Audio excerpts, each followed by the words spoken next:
Hello, and welcome to this episode of The Life of Purpose as we continue looking at the complicated life of the Apostle Paul. We started the journey with him when he was young, being born in Tarsus, and most people believe he was born around 5 A.D.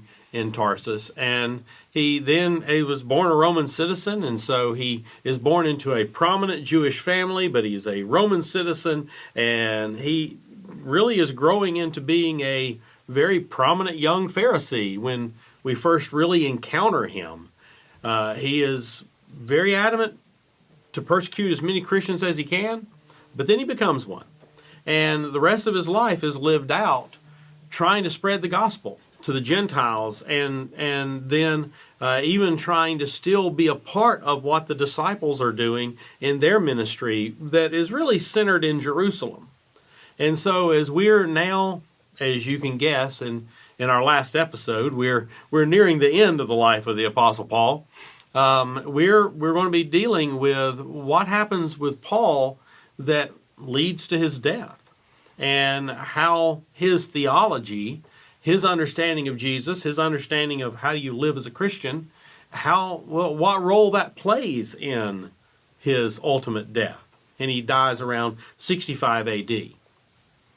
Yeah, it's kind of the end of the story for Paul starts as he's ending his third missionary journey, and they've been collecting an offering for the church in Jerusalem because there had been a famine, and Paul wanted to sort of build relationship and credibility with the church in Jerusalem, but he also wanted to help them and try to connect really all these churches together. And so, collecting this offering was a way that he did that. And so he comes back to Jerusalem. He presents the offering to the disciples, and then he decides to fulfill a Nazirite vow. Mm-hmm. And that's an old vow from the Old Testament. You shave your head, and you don't eat certain things, you don't drink certain things, you don't do certain things. Right, yeah. It's a very strict period of time. It's kind of like Lent, except on steroids. And right. So, and you wouldn't take those either. But anyway, no. So he just takes this Nazirite vow. He goes to the temple to worship and make sacrifice. And he is noticed there by some of what we call Judaizers, or what the New Testament calls the Judaizers, the ones who just can't get past that you don't have to be Jewish to be a follower of Jesus. And so they make up a story. They take half-truths and say that Paul had taken someone who was not a Jewish person into the temple, which was, of course, totally against Jewish law. Right. And they began, similar to Jesus, they were whipping up the crowd, everybody gets ready. And unlike Jesus, though, the temple authorities, suddenly they come up against a wall, because once again, Paul plays the card of, I am a citizen of Rome. Mm-hmm. Right. I mean, when the crowd is going crazy, the Romans take him as a prisoner, and they are waiting to everything to calm down a little bit to have him tried by the Jews, persecuted or killed by the Jews, whatever needs to happen. And he mentions that he happens to be Roman. Not just Roman, he happens to be really Roman. He's a born Roman citizen. And of course, at that time, he appeals his case and says, I need to be treated as Roman. And, there's a crisis in that, because there's a crowd, there's a mob that's mad, and you can't leave him in Jerusalem. I mean, Jerusalem at the Antonia Fortress typically would have anywhere between 100 to 500 to 600 men stationed in the Antonia Fortress and around the city of Jerusalem. But it's not a large group of people compared to an angry mob of the Jewish people. And so they determined that they need to relocate him to Caesarea by the Sea. Caesarea by the Sea is a very interesting city. It's on the Mediterranean Sea. It had been built by Herod the Great. Herod the Great, who, of course, wasn't Jewish, had been appointed by the Roman Senate to be the king of of the Jews, the king of Judea. He is appointed as that because he had curried favor through the war with between after the death of Julius Caesar, and you have Mark Antony, which he names the Antonia Fortress for, but Mark Antony is against Octavian, who becomes Caesar Augustus, and when that's not going well, Herod switches sides. He played it well. He played it well. He switches sides and becomes Octavian or Caesar Augustus' main supporter, and so suddenly he finds himself a king. And he really wanted Caesar to come to Israel. So he built a deep sea port. He used break fronts to bring the ocean, bring the Mediterranean Sea in, and to create a deep sea port that a Roman boat could dock in, and did dock in on several occasions. You would have Romans that would come there. The Roman soldiers would enter and leave Israel through there. The Roman governors all lived in Caesarea because it was a fully Roman city. You had temples to Roman gods. You had temples to Caesar. You had a hippodrome. You have a Colosseum that's there. And so that's where the majority of the army is, because that's where the Roman governor is, and that's where where often the Jewish, whichever one of Herod's sons might be in power at that point, would live there part of the time. Agrippa, in this period of time, would live in, Herod Agrippa lived in Caesarea because it was the nicest city as far as that went in Israel, and Jerusalem was the holy city, and Caesarea was the party city, I guess. Well, that's where all the soldiers were.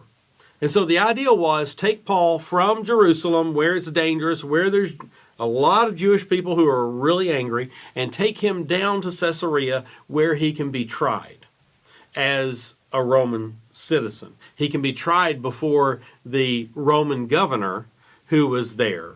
And is great. I mean, Paul is one guy. He's one guy that is probably he's probably around 60, well, around 55 years old now, 60 years old, somewhere in that range. So in that period of time, he was fairly elderly because of life expectancy. So he's an older gentleman. He has gone through a lot. His body has taken some beatings, literal beatings over the years. And so they start to move him, but they're so panicked about the crowd, they order that they have 200 foot soldiers marching with him, 70 horsemen riding along with him, and 200 spearmen ready to protect Paul, to get him, as a Roman citizen, from Jerusalem down to Caesarea. It tells you how, being a natural-born Roman citizen, how important that was. They didn't want it on their heads that they let a person born a Roman citizen be killed by an angry mob. And so you have 470 soldiers and a centurion at the head of this army leading and carrying Paul down to Caesarea by the sea so that he can stand trial. And of course, he ends up standing trial with two Roman governors, Felix and Festus. There's a governor change during that period of time. He's imprisoned there for 2 years.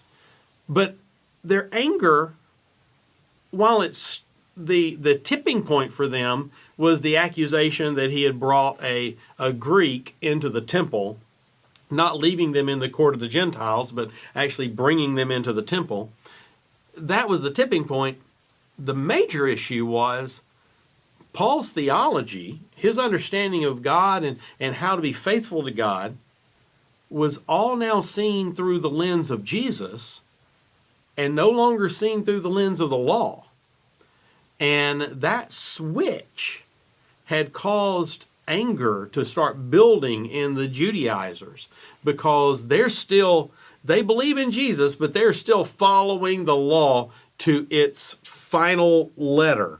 You know, no jot, no tittle being removed from the law. They're still doing that. And Paul is writing to people like the Galatians And he's writing the Galatians and saying, we ourselves believed in Jesus so that we could be made righteous by faithfulness, the faithfulness of Christ, and not by the works of the law. He actually goes on to say, because no one will be made righteous by the works of the law. Well, that'll get a Judaizer pretty excited. That absolutely will. I mean, because you just don't do that. I mean, he said, did you receive the Spirit by doing the works of the law, or by believing what you heard about Jesus? That's when you receive the Spirit of God, is through what you've heard about Jesus, not by, I kept law number 608 today, and so, nope, no Spirit. And so he gets very critical with this as he writes to the Galatians and in his other writings as well, but especially in his writings to the Galatians, because he's saying, tell me, those of you who want to be under the law, don't you listen to the law? It was written that Abraham had two sons, one by a slave woman, one by a free woman. The son of the slave woman was conceived normal. The son of the free woman conceived through a promise. And these things are an allegory. The women are the two covenants.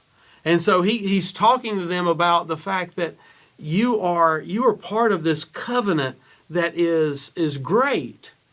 But the covenant that comes through Jesus, this new life in Christ, it is greater than the covenant of Abraham, the covenant of Moses. It is greater than all the law that has gone before. That's where we put our faith, because Christ has set us free from the law. He has set us free from trying to win our favor with God by doing all the right things. Christ has set us free from that when we put our faith in Him.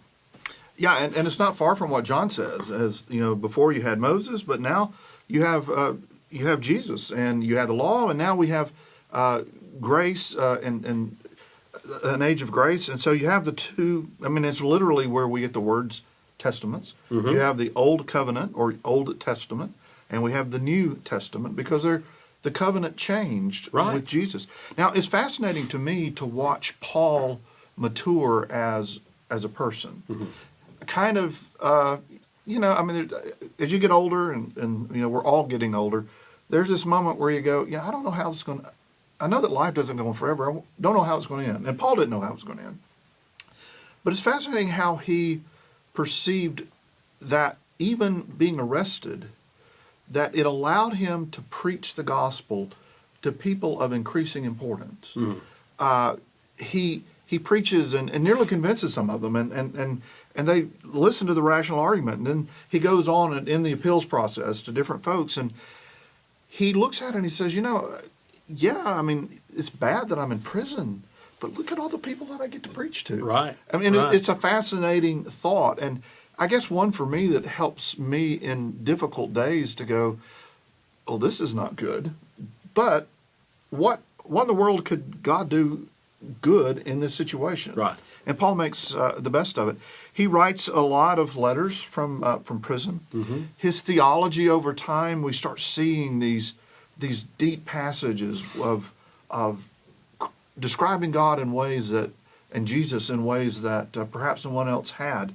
You look at Philippians, and he said, in your relationships with one another, have the same mindset as Jesus, who, being in very nature of God, did not consider equality with God something to be used to his own advantage. Rather, he made himself nothing, taking the very nature of a servant, being made in human likeness, and being found in appearance as a man, he humbled himself, but becoming obedient to death, even death on a cross.